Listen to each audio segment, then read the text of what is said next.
You know how some carriers give you so little for your older busted phone you just end up living with it? I don't think so. Verizon lets you trade in your broken phone for a shiny new one. You break it, we upgrade it. You dunk it, doggy bone it. Slam it, wham it, strawberry jam it. We upgrade it. Get a 5G phone on us with select plans. Every customer, current, new, or business. Because everyone deserves better. And with plans starting at just $35, better costs less than you think.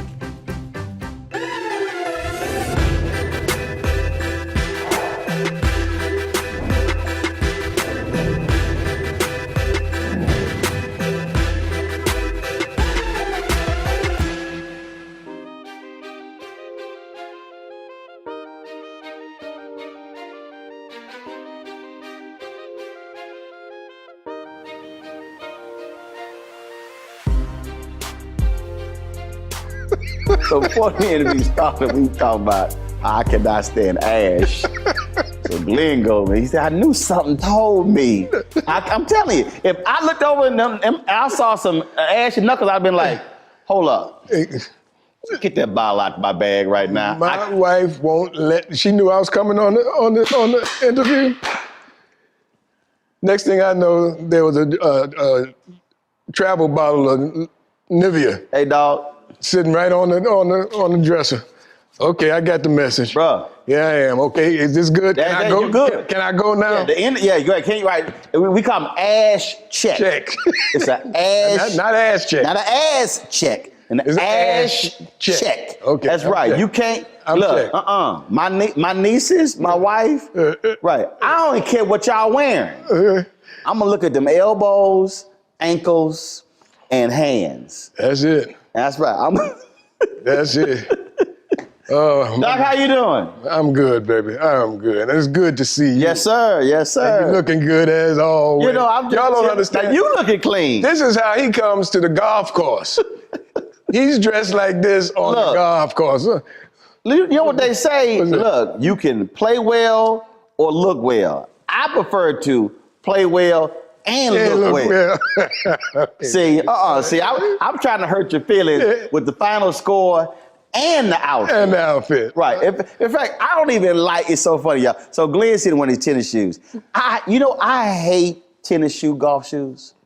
Right. You want to look like tennis shoes? Look like tennis shoes. I prefer the old school classic. I mean, where they leather shoe. Where they look with a cleat. Look like dress. I do. It's just something, and it's hard to find them. I know it's hard to find nowadays. Because there's something about. I'm telling you, I'm sitting there watching you, and you got the hat. You know, you got the suit. But I was like, Glynn, I can't wear tennis shoes with a suit. Well, this ain't just any tennis shoe. Tell you something, tennis shoes. See, y'all try to be all new school. This just ain't any tennis shoe. What is that? Now. Come on now. What's that? Come on now. You know what this is. What's that? Come on now. No, if I say it, I got to get paid. What's that? Let me tell you what that look like. If I say it, Let me I tell you got what to that get look paid. like. Look like a blue ass tennis shoe. That look like a blue ass tennis shoe. Well, see, there you go already. You got just saying blue. See, lets everybody know what kind of shoe this is. See right there. See right there. Am I right? See that? See, this reminds me of the movie Strictly Business. That's it. Remind me of the movie Strictly Business when what's his name? Joseph Phillips was going to the club and Tommy Davis said, "Hey, what you got on?" He said, "This is a Brooks Brothers suit." He said, "Well, you better put that shit on the outside. It look like a gray ass suit to me." Tommy ain't got no sense. See, I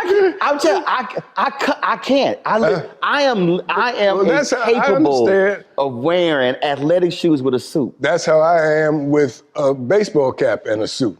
I'm the same way. I can't wear a baseball cap with a suit. That's very hard for me. I just think that I think so much of that goes back to how we grew up. You grew up East Coast. I'm New York. See, you can't. That's right. You can't come in here looking crazy. No, see, that's the thing I explain about black people. We may not grow up with a lot of money, but we gonna look clean.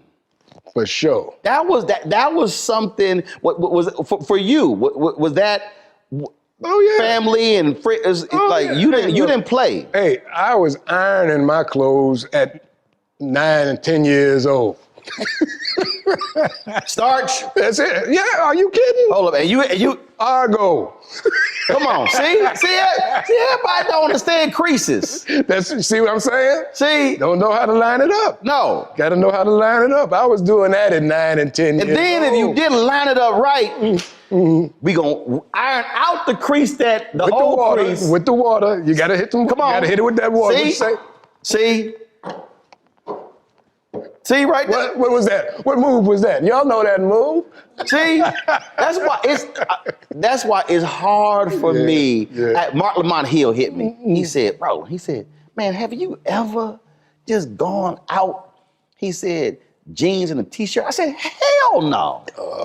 I said, bro, I said, man, that hurts my sensibilities. But you see, there's a difference between me and you. My most comfortable attire is one of the reasons I moved to California. Right. Is because I love just wearing jeans and a t-shirt. I'm that simple. I'm telling you, if you ever see me in jeans, that will be cowboy boots on. Well, you see me with them cowboy boots on. Oh yeah, You know that. Yeah, we know that. I don't have to go there on that. Right, we know that. But that's my most comfortable attire. Jeans and a t-shirt. I took some meetings out here. This was several years ago. And they all looking at me, because I'm suit, tie, we got the pocket square, we got the color socks, shoes, polish. That's you. They got jeans, t-shirts on, and they were that was here in California. Every meeting, every meeting. Yeah. And I'm sitting there going, and they looking at me like, y'all dressed up. I'm looking at them going, this ain't dressed up. Dressed up. I ain't got a hat. Right. This ain't dressed up. You didn't have a tie? Did you have a tie? No, I had a tie. You had a tie. But it wasn't like. You didn't have the bar. You didn't have a tie. Right. See, I didn't even put on the. I just had the iWatch. Yeah, see. Yeah. I didn't even put on the dress watch. Right. I understand. I see. There's somebody watching right now ain't got no idea what the hell we talking about. They don't know nothing about no dress watch. That's right. They got no. That's right. What two things do really, Glenn, irk me, and being from New York, I wanted this irks you. When you see a dude with some unpolished shoes. Oh no.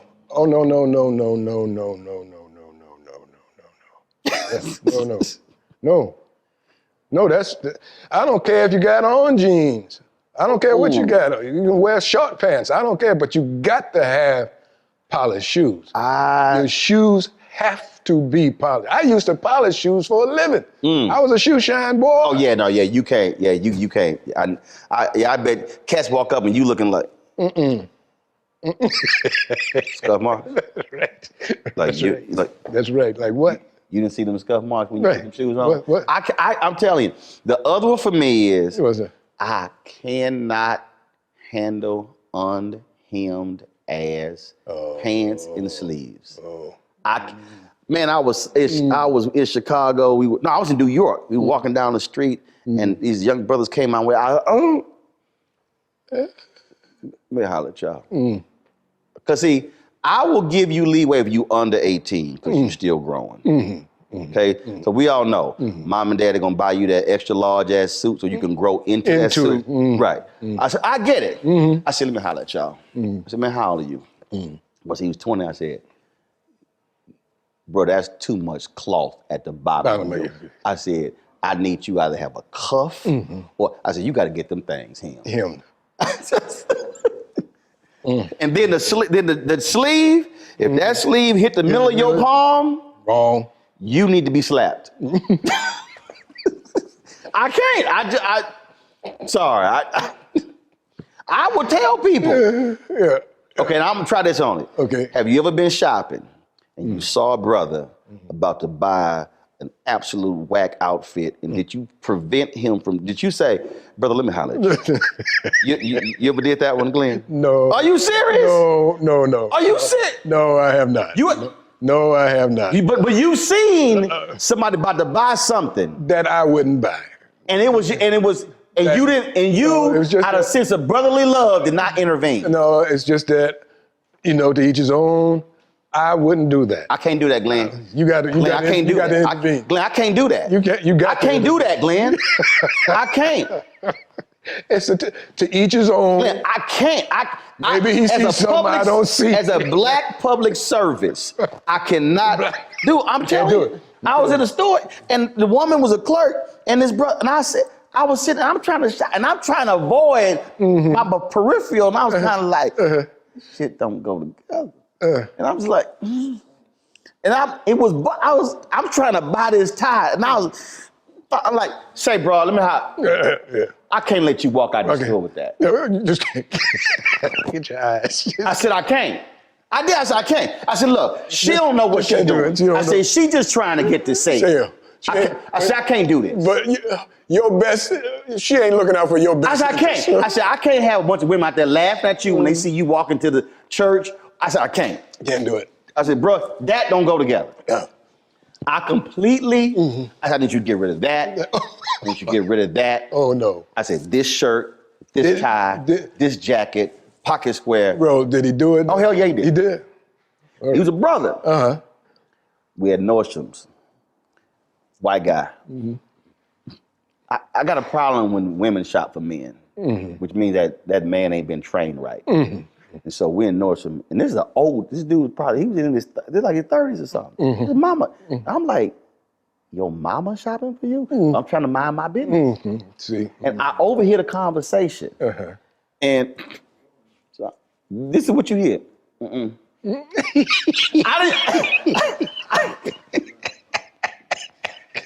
didn't mean for it to like get projected. Right? But he was thinking I was watching, and I went, And he heard it. He said, what do you think? I said, He said, don't get that. Don't do that. And he's like, really?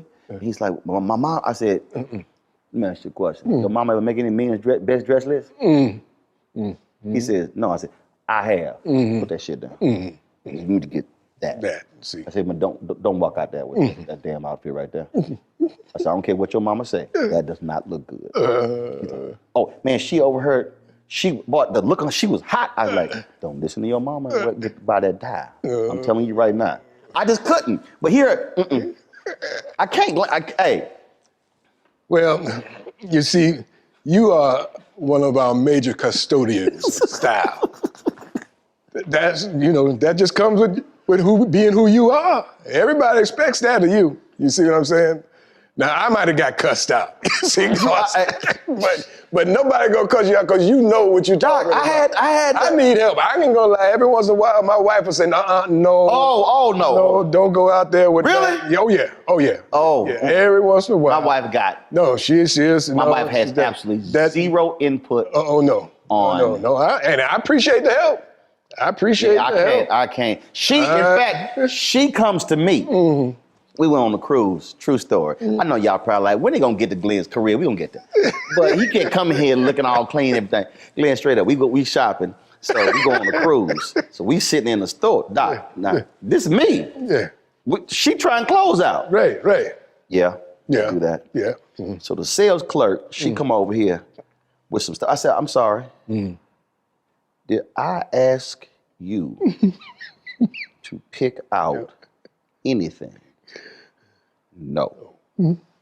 Your job is to take back what we don't get. I don't need your help with any clothing selection. I said, my daddy had me, my brother, and my sister go to the store and purchase clothes for my mama for Mother's Day and her birthday. I said, I was raised on patterns, colors. I said, on what looks good. I don't need your help. I need you to take that stack back. We keeping those outfits. Yeah, now that outfit look good. Go ahead. That one, yeah. Right. Wife ain't saying nothing. She's like, I'm like, baby, I don't need your help. I just need to go home. I take that stuff. That's it. Because they think we don't know what we doing. Because they run up on way too many men who walk in the store like, you look good.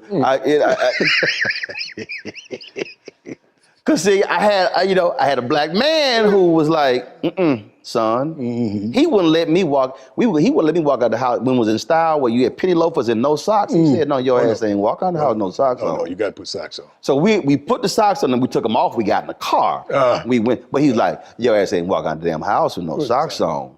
Oh, and a belt. Dog, we literally had a sock check, a belt check. He looked over the whole lot. Yeah, we can go to church now.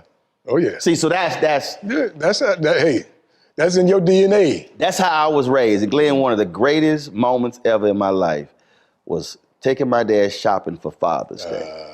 The role reversed. I picked everything out. We in the store. And so I was like, he's like, oh, the blazer good. I said, blazer look good. Okay, this combination shirt. So the sales dude, I said, I need you to go get that tie off that mannequin across. He said, that's not gonna match. I said, I did not ask your opinion. I said, go get that tie. So he brings it back. I put it with the shirt. I said, do you see how that color in the stripe in the jacket, it got pulled out? I see your ass didn't see that. I did. So so here's my daddy standing there watching me put the jacket, the shirt, the tie, the pocket square, and the cufflinks together. And he looking like a proud dad, like, that's exactly what I was doing. See? So he saw the fruits of his labor. That's beautiful, baby. It was too much fun. Well, that's what I said, baby. You the man. We in your wheelhouse. You know how some carriers give you so little for your older busted phone you just end up living with it?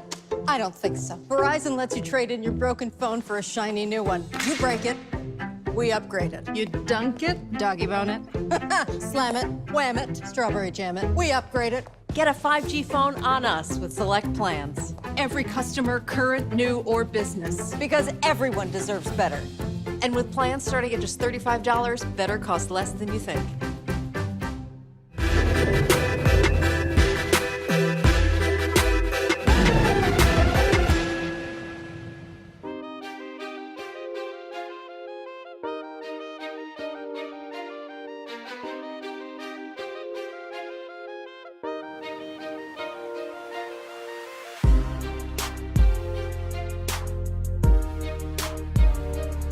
How in the world you go from New York to being the 21st century Bill Pickett? Really? You ain't like you grew up in Birmingham, somewhere in Georgia. No. I was talking to somebody, said, man, they said the cowboy. They said, all the Hollywood cowboys, Glenn. I said, Glenn has from New York City. Harlem, New York City. Harlem. Ain't no manure nowhere in Harlem. How that happen? Well, hey, baby, you know, the short answer is because I wanted to. You know, I wanted to be a cowboy, you know, ever since I was knee-high, you know. And I used to play hooky, go to the stables down there on 60-something Street in Central Park, right off of Central Park, and shovel manure. And the man would let me ride his horse. I clean up them stalls. And I just always wanted to know, hey, I'm gonna fast forward. You're a lucky man, you grew up with your father who instilled a lot of stuff in you. I didn't know my father coming up.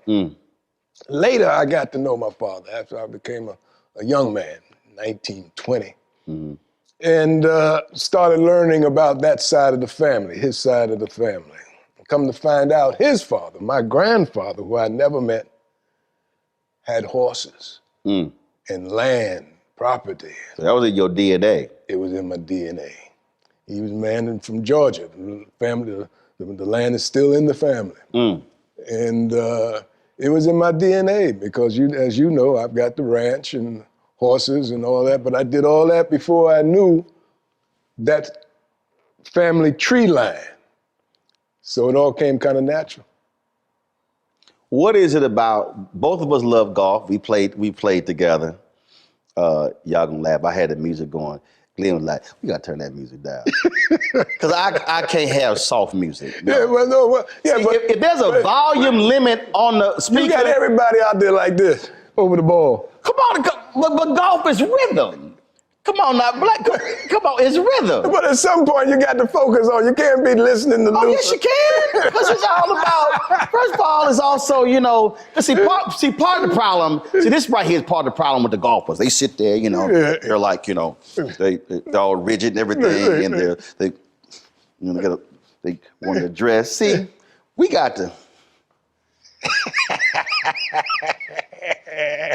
You know, see, it's a whole different...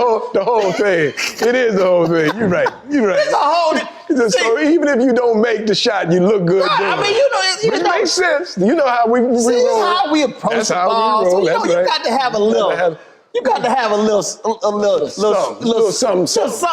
with that. See, so, you know, if Frankie Beverly Mays playing or the OJs, right. I mean, it's a little hard to do all that without the music playing. Yeah. No, you're right. You're right about it. So what is it about the outdoors? So when you are, so what is it about it when you're riding, when you're out there? How does that make you feel? Oh man, that's the greatest feeling. I was just up in the hills and the mountains yesterday. I just came down because I had this interview with you. If it wasn't for this interview with you, I'd still be in the hills. My son and I took a ride yesterday. Dad, I found a new trail. I want to show it to you. I said, saddle them up. Let's go.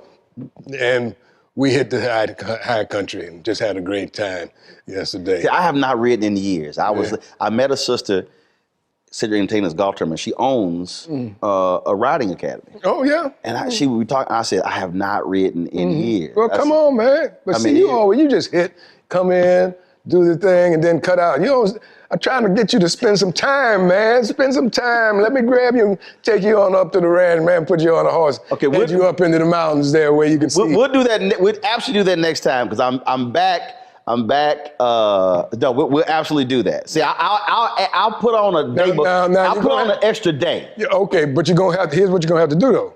You know you're gonna have to wear some jeans. But I told you that ain't a problem. Okay. Because I'm gonna have cowboy boots. All right, as long as you're up there, you ain't up there in that seersucker suit. Now, then again, I can wear some boots with a seersucker and still be clean riding that horse down. No. Can't take you nowhere.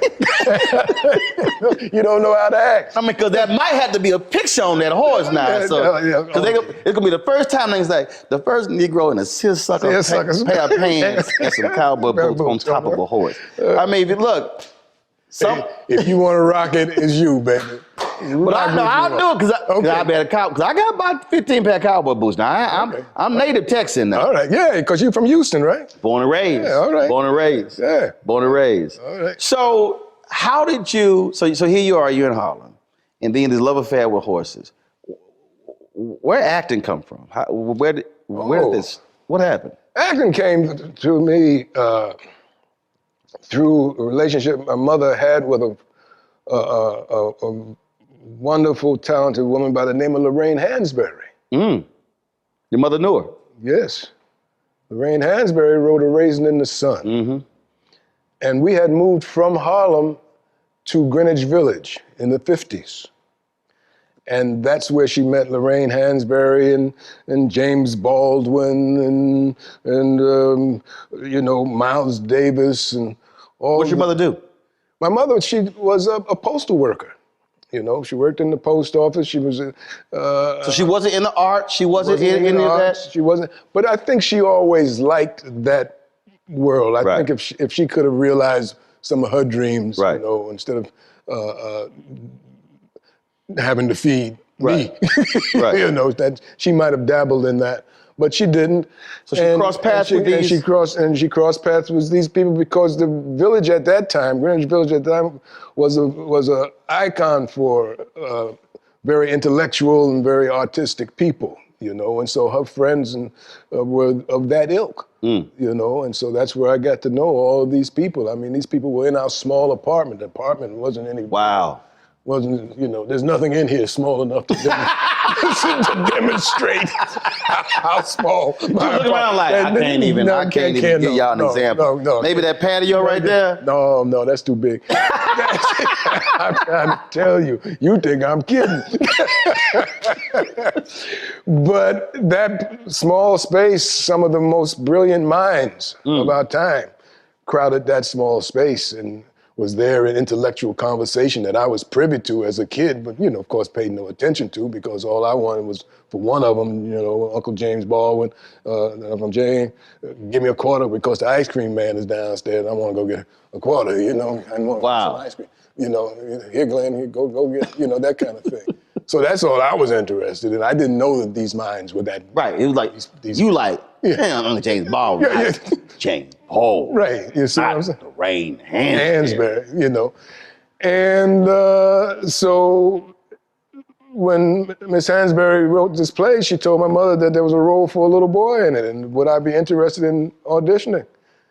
And my whole thing was, well, I don't know if I want to do it because is it Saturday? I got a baseball game Saturday. You know, if this is gonna mess up my baseball. Hold on. Let me hold up. Let me. So the Lorraine Hansberry writes A Raisin in the Sun. Right. This iconic play. She asked your mama, I got a role for a little boy. The little Glynn want to do it. And your ass talking about, this gonna get away at the baseball game? What your mama say? You out your mind. No, I know that's what she wanted to do. Right. But no, it wasn't like that. First of all, I had to audition. And I didn't know what an audition was. So she worked with me on the road. My mother and I, we rehearsed in that little square space and went up to audition. And when I got there, I saw all these other little colored boys sitting in the hallway, and I couldn't figure out what they was doing there. Because you know, audition. Yeah, because there's only one little boy in the play. I read it. That's me. So you like the job, man. What y'all here for? Yeah, what y'all here for? You know. And so I didn't know until afterwards that everybody was trying to get that part. Wow. You know, and got it. I got it. Because you got an inside track. Well, I had an inside track. Lorraine sitting at your little box. Absolutely, because it ain't who you know, it's who knows you. But the other thing was, I was never nervous because I wasn't You had no expectations. I had no. You just like, all right, you want me to read a sheet of paper? Yeah, okay. You know. So, and I didn't give it a second thought. I wasn't afraid of the competition because I didn't know I had competition. You know, I assumed the part was mine. And that I found out is one of the keys to auditioning, is assuming the part is yours. Wow. Claiming it. It's what we do in church. You claim it. You claim the miracle, you know? So that's what I did and got it and went on the road and worked with Sidney Poitier and Ruby Dee and Lou Gossett, Diana Sands, and some of the greatest people in the business. You know how some carriers give you so little for your older busted phone you just end up living with it? I don't think so. Verizon lets you trade in your broken phone for a shiny new one. You break it, we upgrade it. You dunk it, doggy bone it. Slam it, wham it, strawberry jam it, we upgrade it. Get a 5G phone on us with select plans. Every customer, current, new, or business. Because everyone deserves better. And with plans starting at just $35, better costs less than you think.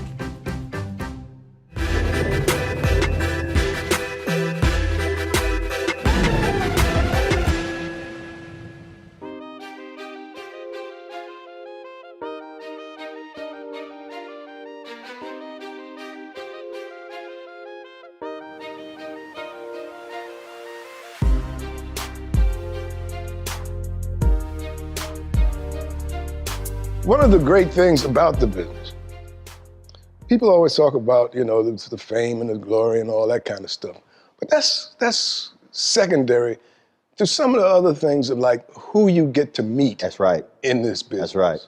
Where you get to go as a result of this business. You know, like meeting you and meeting, you know, Lorraine Hansberry or Diana Sands or Ruby Dee or Sidney Poitier.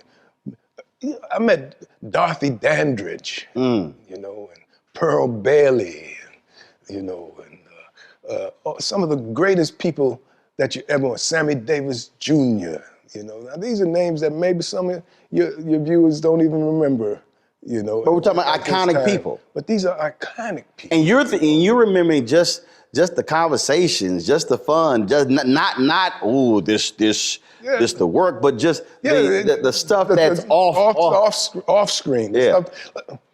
So my character's name in the play was Travis. And I hated that name in the play. If you all remember Raising the Sun, if any of you students, acting students have done, you know the character, the little boy's name is Travis. I thought that was the corniest name. I don't know why Miss Hansberry. You said I ain't never met no black Travis. I ain't never met no black Travis. That's exactly what I said. That's exactly. So I couldn't stand the name. So we doing the play, we rehearsing. And we all break for lunch. We go to lunch, and I'm hanging with the adults. And Sydney and Sidney Poitier, Ruby Dee, I think Ivan Dixon, and maybe it was Diana Sands, we all go up to a restaurant to have lunch. It's a loud restaurant, very loud. And all of a sudden, this restaurant gets deathly quiet. Just a hush comes over the room. And we stop and we look around, wonder why it's gone so quiet. And then all of a sudden, Sidney looks over and he stands up. And he holds his arms out, and this gorgeous woman walks across the room, right into Sidney's arms. Darling, darling, oh, how are you? Oh, it's great. And the whole place is just like mesmerized, and it's Dorothy Dandridge. And I'm only 12, but I'm like, she's gorgeous. Yes. And so Ruby Dee starts introducing Ivan Dixon, Dorothy Dandridge, and it goes around. And this is our Travis. This is Glynn Turman. He's our Travis. And she embraces me and gives me a kiss on the forehead and says, "Hello, Travis." All of a sudden, that came the most beautiful name in the world. That was the greatest name, man. I think to this day, Travis is probably the greatest. You ain't name your son Travis? I'm gonna start to name my kids Travis. But that was, it's times like that right. I remember to this day. That clear as a picture to me, and some of the icons that I've had the great fortune of meeting. Well, that's how it was when we talked when Cicely Tyson passed. Mm-hmm. When you told the story, I cracked up laughing when you said, you tried to sing, and Cicely was like, "Don't do that." I hollered when you said, because you thought you would just. Oh yeah, you couldn't tell me. She went, Don't do that. Don't do that. Oh, it's hard to believe she's gone, man. Hard to believe. Some of the people that's moved on down the line, but to have known them, to have spent the same space with them, has been a true, true blessing, How does it also feel when we talk about iconic, when we talk about moments in history, when we talk about, like, I don't care. If you had to name 5 iconic cult black classics. Movies? Cooley High's there. Mm-hmm.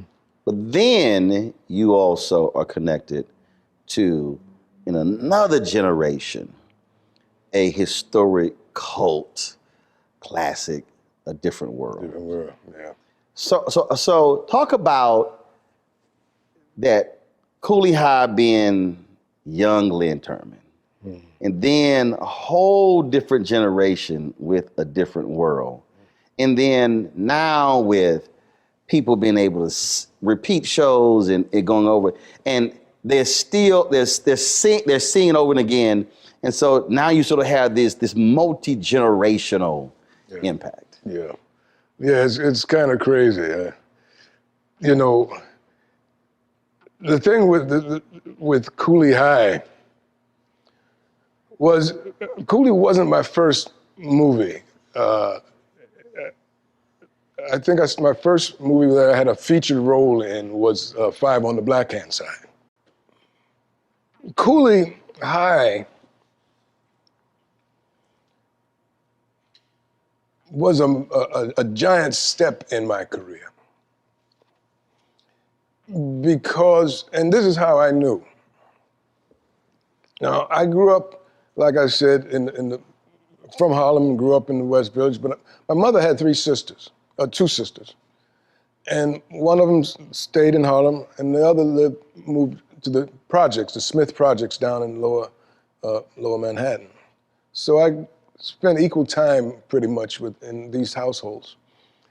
And so part of my raising was in the projects as well. And I had been in a couple of TV things and so on and so forth over the years. So the kids in the neighborhood and the projects, they kind of knew that I kind of dabbled in showbiz.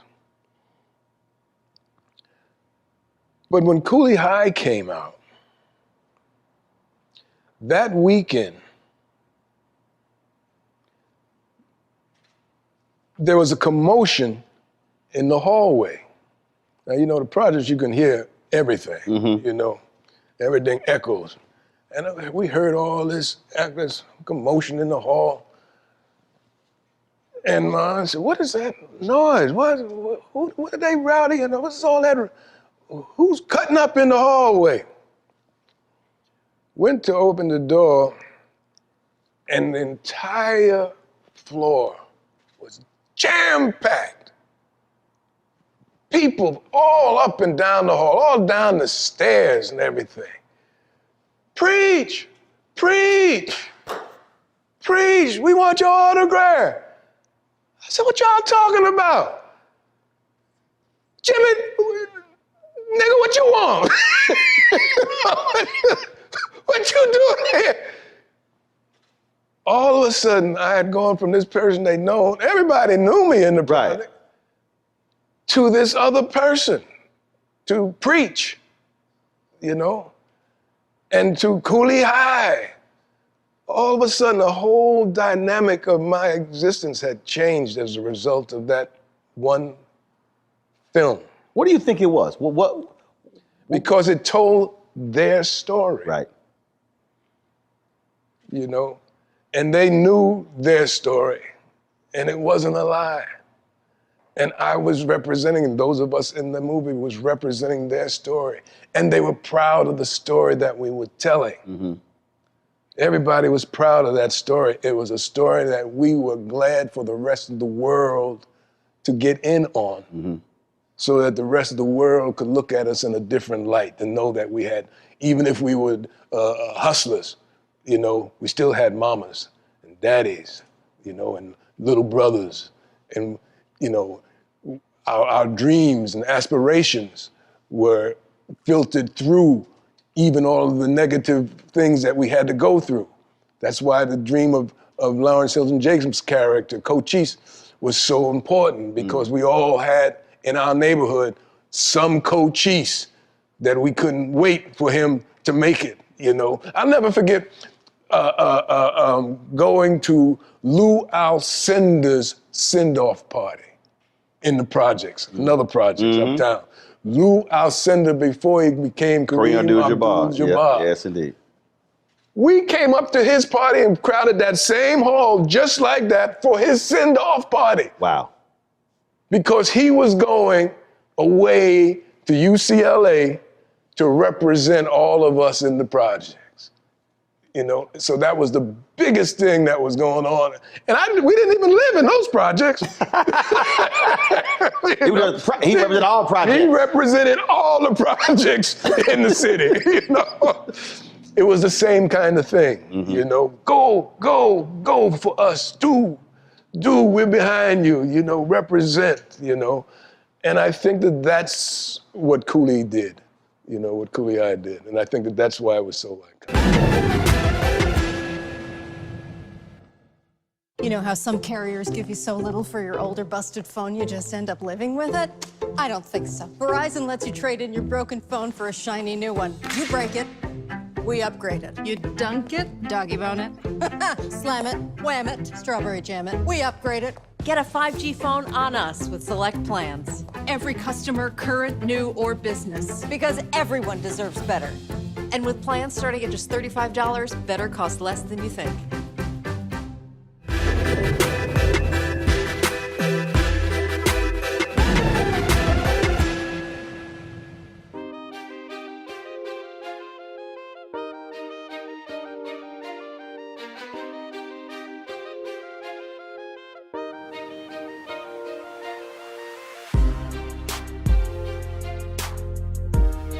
So I have again, people who come on my show, that there are 5 movies that if they have not seen, they can't come back to do my, straight up. Really? I've had people come, if you ain't seen Coolie High or Car Wash, you cannot come back and do my show. Yeah.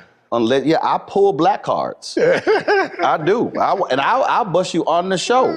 I say, you can't come, I would tell them, you cannot come back on this show unless you have seen these 5 movies. Yeah. That's it. And so Coolie High and Car Wash are 2 of those movies. I tell them, I said, no, I don't care. They like, Coolie High, man, that's so long ago. I was like, y'all still see Casablanca? Yeah, you see? You see? I said, I don't want to hear that. That's right. I said, no. I said, so that's one of them. When you think what? And before I ask the question, I'm quite sure it's going to be something a lot of us haven't seen. I ask music artists all the time, when I ever ask them what's their favorite album, typically it's an album that a lot of people didn't hear because it meant something to them. For you, what would you say, all the things have you done? Movies, television, stage, all of these things. What was the most satisfying and fulfilling role for you?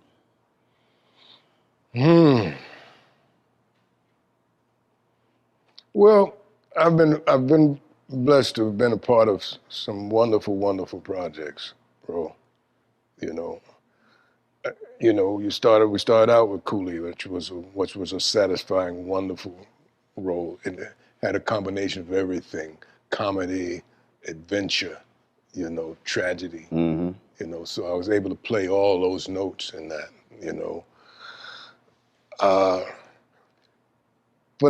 and of course, Ma Rainey's Black Bottom is a wonderful piece to be a part of for various reasons, A Different World, the character Colonel Taylor put me in a special place because I can't tell you how many people have come to me and said, if it wasn't for you and A Different World, I wouldn't have gone to college. So to be a part of that legacy is heartwarming, But I'll tell you, Roland, I don't know how it's going to come out, and I don't know yet what impact it will have, but I know the impact that it's had on me.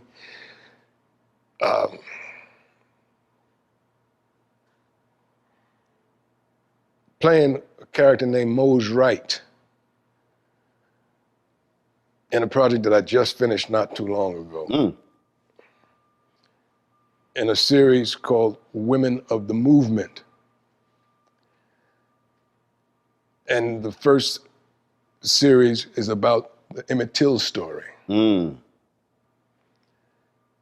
it's told from his mother's, Mamie Till Mobley, point of view. And I get to play Mose Wright, his uncle, who was responsible for him going down to Mississippi from where, and whose home he stayed in until he was dragged out of his home and defiled the way he was. I tell you, I don't remember of late or in some time a role that has impacted me the way playing and getting the opportunity and the honor to represent this man's story in telling this iconic story of our Black experience. We had 4 women directors that were just amazing, you know, and a script that is amazing, and I can't wait for your public to see this story. Please do not miss Women of the Movement. What would you say was the absolute most fun, just outlandishly fun? I think I know what it is. Wait. I'm gonna let you. I tell you what, I had a hell of a lot of fun doing. I mean, Cooley was, of course, fun. It always makes its way to the list of most things. But I did a movie with a dear friend of mine named Max Julian. Mm-hmm. And we did a movie called Thomasine and Bushrod.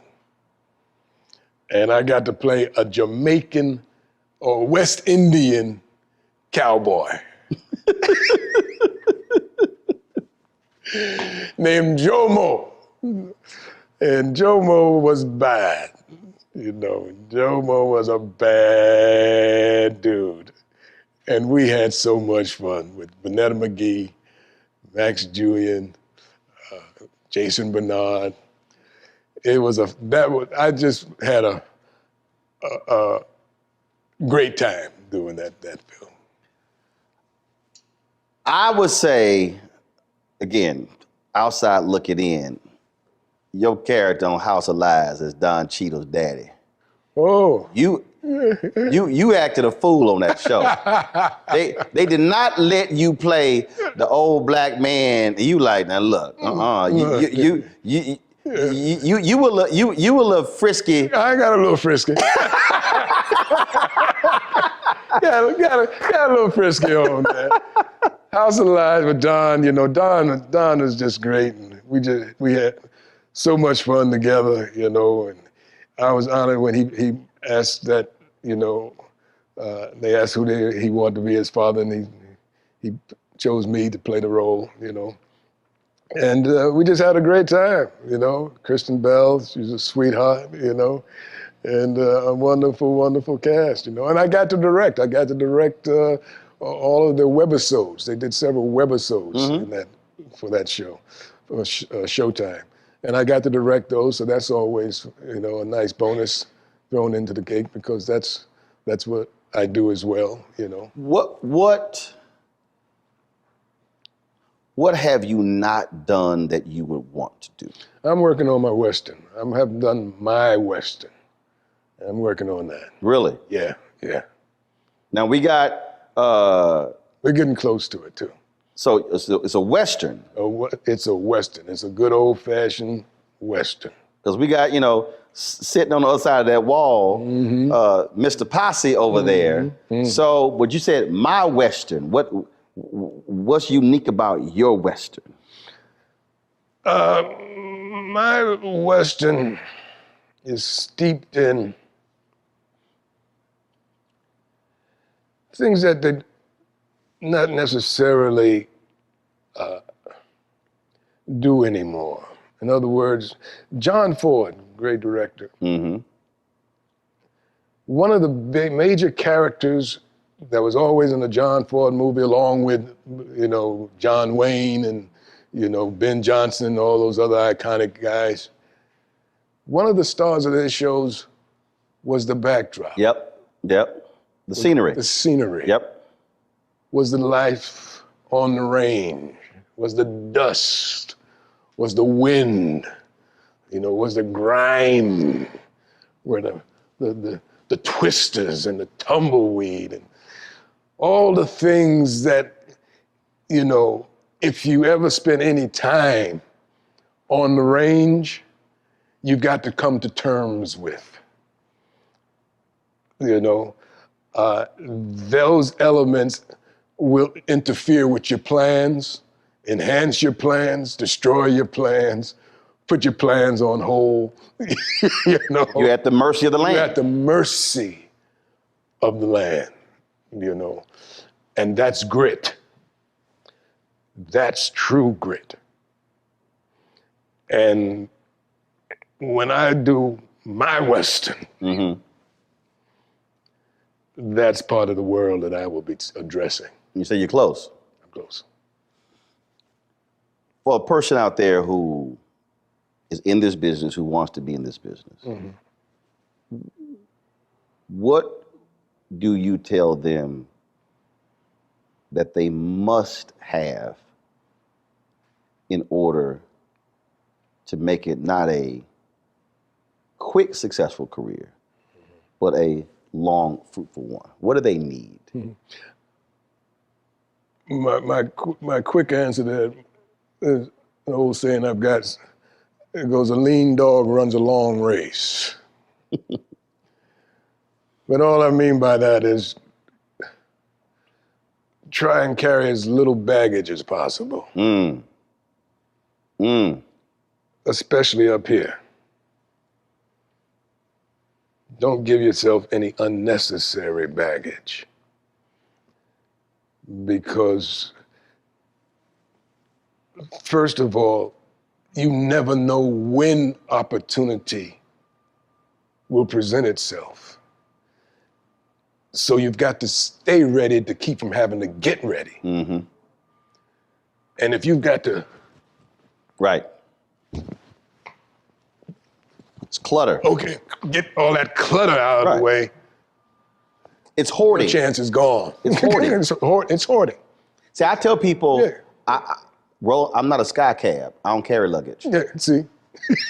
See. So I tell people, I don't carry luggage. I don't because not only does it weigh you down, it then everybody around you, and I think it prevents you from thinking. It prevents you from making clear decisions. Or to me, baggage affects my creativity. Absolutely. It gets in the way. So that's, I mean, some of my folks I work with, they're like, man, you don't care about other people around you. I said, no, that's not true. I said, but when we come to work, I said, even when I'm at work, wife is not here. Parents are not here. Brothers and sisters are not here. I said, this is what I'm here for. This is what I'm here for. And if all that other stuff is present, I said that I can't be fully present. That's right. And it may seem hard on some, and it takes its toll. Don't get me wrong. That kind of lifestyle does take its toll. So that's why I tell people, if you're not ready for this, don't get in it. Right. Don't get in it. You got to be in this because you can't help it. Right. You know how some carriers give you so little for your older busted phone you just end up living with it? I don't think so. Verizon lets you trade in your broken phone for a shiny new one. You break it, we upgrade it. You dunk it, doggy bone it. Slam it, wham it, strawberry jam it. We upgrade it. Get a 5G phone on us with select plans. Every customer, current, new, or business. Because everyone deserves better. And with plans starting at just $35, better costs less than you think.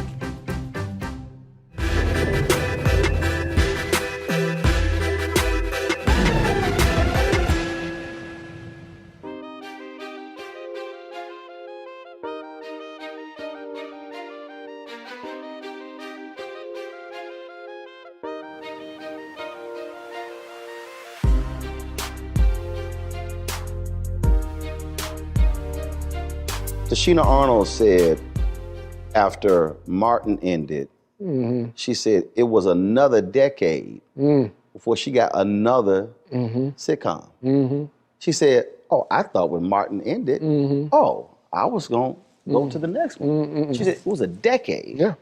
So for you, how have you dealt with, for lack of a better phrase, how have you dealt with rejection or no? How have you dealt with someone saying, you're not the right fit for this particular part? What got you through those moments?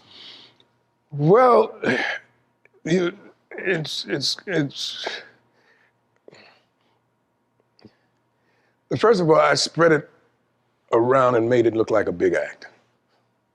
Okay, in other words, I didn't just stay with motion pictures. I didn't just do television. I did theater. I taught acting. So I kept my foot in the pool. I'd go where it was. Mm-hmm. I'm a stage actor. I come from the stage. So I don't care if it's 99-seat house, 99 seats to 2,000 seats. I've played, So I was always where the acting was so that I could keep my instrument strong. Mm-hmm. But at the same time, I let the industry know that she wasn't my only passion. Mm. We talked about what's it like up in those mountains. That's my other passion. What's it like training a horse?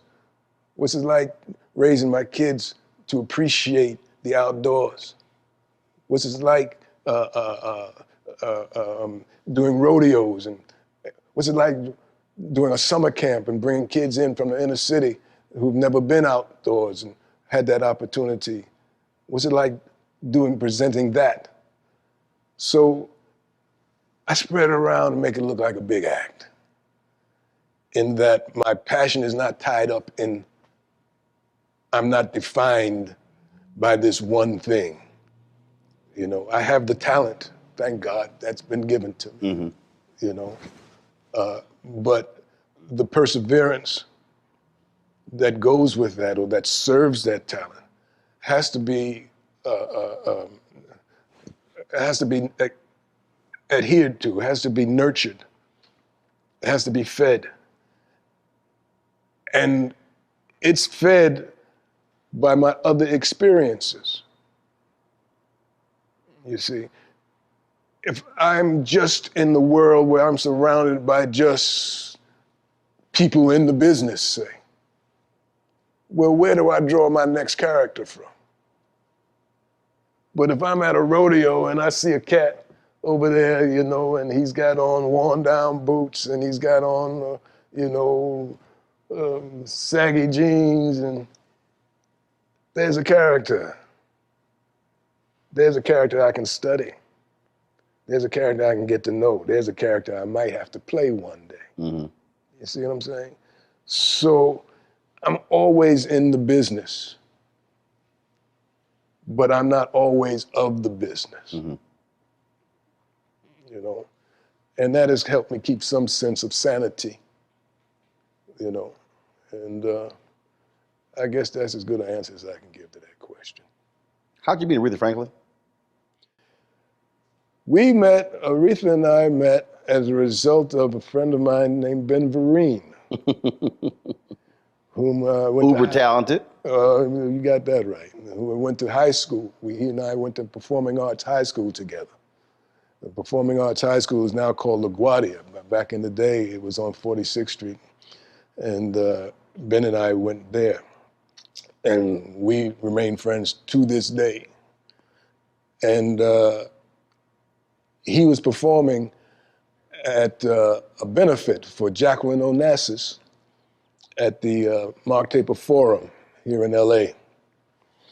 And asked me if what you doing? I got a show tonight. Let's do it. We roll. And while he was preparing in his dressing room, I stepped out and there was a young man standing near the stairway, and he recognized me. He said, "Oh, Glynn Turman." And he said, I said, "Yeah, how you doing?" He says, "Oh, my mother just loves you." Cooley had been out and so on and so forth. I said, "Oh, great." I said, "Who's your mother?" He said, "Aretha Franklin." I said, "Oh, whoa." I said, "Well, where is she?" She said, "She's up here. Come, let me introduce you." And he took me backstage to her dressing room. And she was standing in the mirror in front of, the lights go around the star mirrors, and dressed in white and getting ready to perform. And she was standing up and she saw my reflection in the mirror, and she gave a little, And I gave a little, The mutual admiration. Oh yeah, for sure. And we met and there at the theater that evening, and she expressed at that time that she wanted to. She had moved to California and she wanted to take lessons in acting. She wanted to do some acting. And I was, like I said, I teach. Right. I'd been teaching for 12 years, And so I said, well, I teach acting. And if you want, come down to my classes. I didn't think she was going to come to the class. And one evening, the class was very disruptive. They were all at the window. Hey, get back here. Come on, we got a class. What are you doing? A limousine just pulled up. A lady got out in a fur coat. I said, could this be? And sure enough, she walked into the class. And my first reaction was, you're late. And you told the queen she was late. She was. You wouldn't let her know I'm the teacher. I'm serious. And I think that's what she came to find out. Was I serious? And I was. And so we became serious. Serious enough when you got married. That's as serious as it gets. The queen was special. We had a relationship. She was a news junkie. Mm-hmm. Mm-hmm. And man, she would text me. Mm-hmm. First of all, and she also was a night owl. My God. Mm-hmm. I'm in the bed, and mind you, I'm on live at 7 a.m. Mm-hmm. My phone rings, it's 12:45. I'm like, me and my wife in the bed, I'm like, now mind you, I had to get up at 3. Mm-hmm. I'm like, when the hell is calling me from a 248 phone number? Mm-hmm. I was like, answer the phone. Roland, Aretha. Mm-hmm. Oh, that segment you on tonight, she just started talking. I'm trying. Now, do I need to tell the queen my ass is asleep? Then I go, well, it is the queen. Mm-hmm. So I guess I better get the hell up and talk. Man, that's how it was. But people don't realize how great she really was, how diverse she was, and how smart she was. Yes. Very smart, very astute, and hilarious, really had a funny bone that was really. But also loyal in the sense that, she came to Constitution Hall in D.C. Mm-hmm. and my nieces wanted to meet her at a speech. Mm-hmm. And so she said, Roland, you coming to the show? I said, Queen, I said, I got a speech. I don't pass up checks. Mm-hmm. And I said, but my nieces would love to meet you. Mm-hmm. So she said, it's not a problem. So she said, I will leave, because my wife is also a Delta. She said, I'll leave 3 tickets, no problem. So I get a speech. And so later that night, I hit my wife. I said, hey, how'd it go? She said, well, they never got a chance to meet them. Mm-hmm. Like, what happened? She said, well, Michelle Obama, First Lady, came to the show. Mm-hmm. Attorney General Eric Holder came to the show. Mm-hmm. And then Secret Service cleared everybody out backstage. Mm-hmm. Mm-hmm. And I said, well, did you call a grandson? Like, yeah, but we couldn't get him on the phone. I was like, oh, and they were disappointed. Saturday, phone rings. Mm-hmm. Roland, Aretha, Queen, how you doing? What happened to your nieces? Well, my wife told me, Secret Service, she says, what'd you say? I said, well, Secret Service cleared everybody out. Why should they try to reach the grandson? Couldn't reach him. She says, let me call you right back.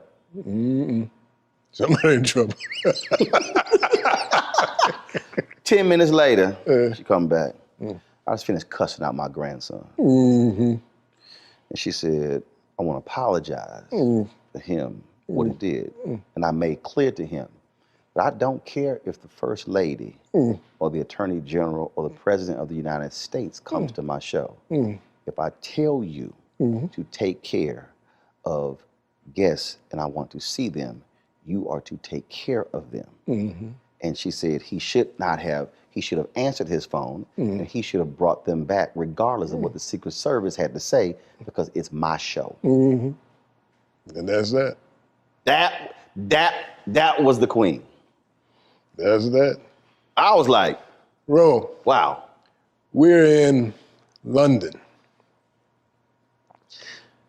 And she's going to sing for the Queen Mother of London. And Lady Di, Princess Charles, and a jam-packed house.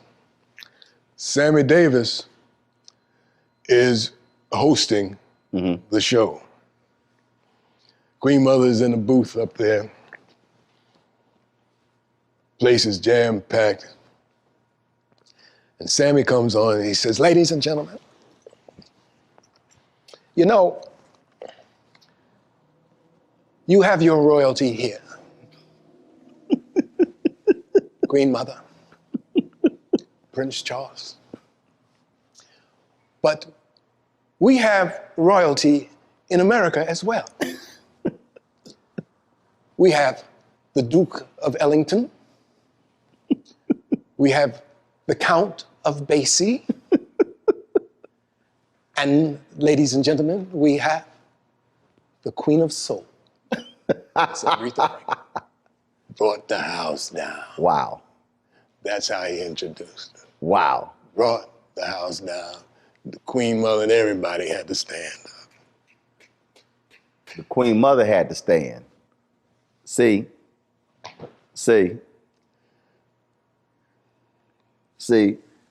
some folk on a whole different level. That's why when you were talking about Sidney Poitier, sort of like that look that you had when he greeted Dorothy Dandridge. All these years I never met Sidney. And then when they announced that he and Harry Belafonte were going to present at the Image Awards, I called Harry and I said, I got to meet. I've never met Sidney Poitier. And it bugged me that I never met Ossie Davis. I met Ruby Dee. Yeah. Got a chance to talk to her many times. Yeah. But not Ossie. Ossie was cool, good. So they come out stage to present. Everybody, the show's going live. I get up. I said, I'm going back. I'm not going to miss him. So I didn't care about presenting. I get up. I go backstage. So I'm waiting for them to come off. And he comes off. I just walk up. Mr. B sees me. Roland. He introduced me to Sidney. And I said, Mr. Poitier, finally glad to meet you. No, we've met before. I'm like, no. I would remember meeting you. He said, no. You and I have met before. And I go, how? I know you through television. And I just crack up laughing. And they walking him out, and he stumbles. And I catch him. And so I put my hand, and so I walk him out to his car. So about a month later, my phone's blowing up. TV One is emailing me, calling me, Roland, Sidney Poitier's trying to reach you. And I was like, well, give him my number. Why the hell y'all calling me? Right. This Sidney Poitier. Right. This ain't like this Sidney Jones. What part of I was like, don't you understand? Give him my number. Right. So they give me the number. So I call, and it was his office. And he comes on, and he said, I want to thank you. He said, I just had surgery. I was still unstable. And so I want to thank you for holding me up and walking me to the car. And he then begins to say, I want you to know, he says, wow, I enjoy watching you. I'm sitting, and he says, there's no backup in you. Glynn, I'm talking this same thing. We talk about royalty. This is Sidney Poitier telling me what he appreciates about me. Doc, I'm about to start welling up. So I have to go like into my reporter mode. So when you in your reporter mode, you have no emotion. You don't feel. You see, you report. So I immediately just open my laptop up and I just start transcribing what he's saying. Otherwise, I'm about to just give it up. This is City Portier. Right. You know how some carriers give you so little for your older busted phone you just end up living with it? I don't think so. Verizon lets you trade in your broken phone for a shiny new one. You break it, we upgrade it. You dunk it, doggy bone it. Slam it, wham it, strawberry jam it. We upgrade it. Get a 5G phone on us with select plans. Every customer, current, new, or business. Because everyone deserves better.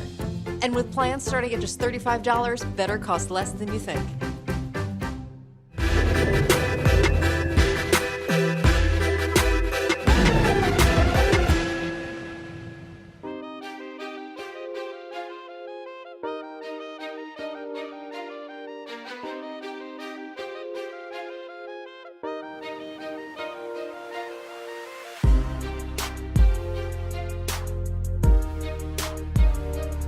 When you described going down that hallway in Cooley High, when you talked about people coming to you with college, talk about what Black love feels like when what I just described with Sydney, when it's happened to you, when people, and you don't know and you've never met and they embrace you and hug you. I don't think folk who aren't in our position really, there's nothing like that. Nothing like it. Love. Nothing like it. Nothing like it. You know, I was just talking with my friend publicist over here, and Lillian was saying, "Boy, you know, this Ivy Park campaign that you're on now, you know, has really blown up. You know." I said, yeah, I said, it has. I said, you know, and I'm not big on Facebook or Instagram. I don't even have an Instagram, you know. I said, I do have Twitter. I said, God, all these followers and tweets and retweets coming. My God, you know, they just keep coming now. So she's saying, yeah, a whole new generation is being introduced to you through this campaign, you know. And it has been. And some of the things that are being said are so touching because they're saying, you know, we want to give you your flowers now. You know, you've been in this a long time, which I have, you know, and they're saying that I represented them well. And there's no amount of money that can buy that kind of gratitude, you know, that and the feeling that I have as a result of hearing that. So that coming, and you know, if it's coming from your people, That's right. That's like, or I feel like saying, look, Mom, on top of the world, you know. You know, it's special. For me, I've had the joy of having both of my parents here. And them getting to actually experience it. Yeah, you're a lucky man. And that's the thing, that is probably what I really appreciate. So look, I had parents who never went to college. 5 kids, never made collectively more than $50,000 in a year. And to be able to see it, experience it, see your son people do come his up thing. to them and say stuff. Right.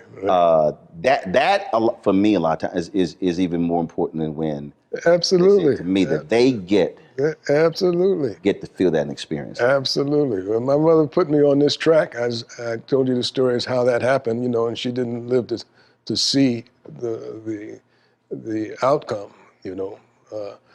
But I know she sees it from where she is, you know. And I just can't. She's of course in my heart always, and I'm always mindful of that, you know. Last question for you. As you were just talking about that, Quentin Tarantino recently gave an interview where he said he will never do anything for his mother. Never what? Never do, because... Anything for his father? For his mother. For his mother. Because when he was young, she said he would amount to nothing through his writing. And he said he yelled at her, and he said it was painful to him that his mother would say that. And he said, I would never, I think he said he bought her a house, but I would never do anything more for her with that. You talked about your mother and what sitting with her and going over those lines for your audition and what she introduced you to. As a final point, there's a parent who's watching, and that parent has other intentions for their children, but they don't fully embrace what that child is passionate and wants to do. Talk about just the value of a parent, not saying what Quentin's mother said, but a parent saying, baby, if that's what you want to do, I'm going to help you get there. How important is that? Well, I've been on a couple of ends of this, being a parent myself, grandparent, and having been a son. Now, like I said to Mom, I got a baseball game on Saturdays. You know, if it gets in the way of the baseball game, I can't do it. She explained that it could interfere with the baseball game. And you loved baseball. And I loved baseball. Jackie Robinson, don't forget, I'm from the Jackie Robinson generation. Everybody wanted to be Jackie Robinson. She said, you know, there's that actor that you like too, there's Sidney Poitier fellow that you like in the movies. You know, he's going to be in it. You know, I said, well, you know, I don't know, Mom. I said, we got, you know, with the PAL. You remember the PAL? I don't know if you remember PAL. I'm familiar with it. Police Athletic League. And so that was important to me. So she never said, you know, you got to go do this, blah, blah, but she made it attractive. She said, well, if this happens, we might get to go on a train and travel some other places. Now, I also was very curious kid and wanted to travel. You know, that was a passion of mine as well. So she found a way to influence or point out what could be the beneficiary. Expanded your horizon of the opportunity. Exactly. And I also knew that we were in dire straits in terms of financially, you know, that things were not as stable as hopefully they could have been. And that there was this element attached. So for a parent to know how to present a situation, an opportunity to your child, you know, is very important as to how you approach that, you know. And the one thing you can't do, and I learned this, is you can't want something for someone more than they want it for themselves. That's right. They've got to want it. They've got to want it. You know, that can be a dire mistake, you know. So in presenting the things that the opportunities that I liked, you know, oh yeah, get to travel. And that was one of the high points of the whole thing for me, was going on the train, got to go to Chicago, got to go to New Hampshire, got to go to Philadelphia, you know, and that whole thing, and looking out the window and seeing the country go by and the whole thing. These are things that I still remember. You've certainly have had your dreams come true. And maybe a little bit more than that. So whether it's acting, whether it's being a cowboy, whether it's being a big time golfer, I've enjoyed it. Glynn Turman, I appreciate it.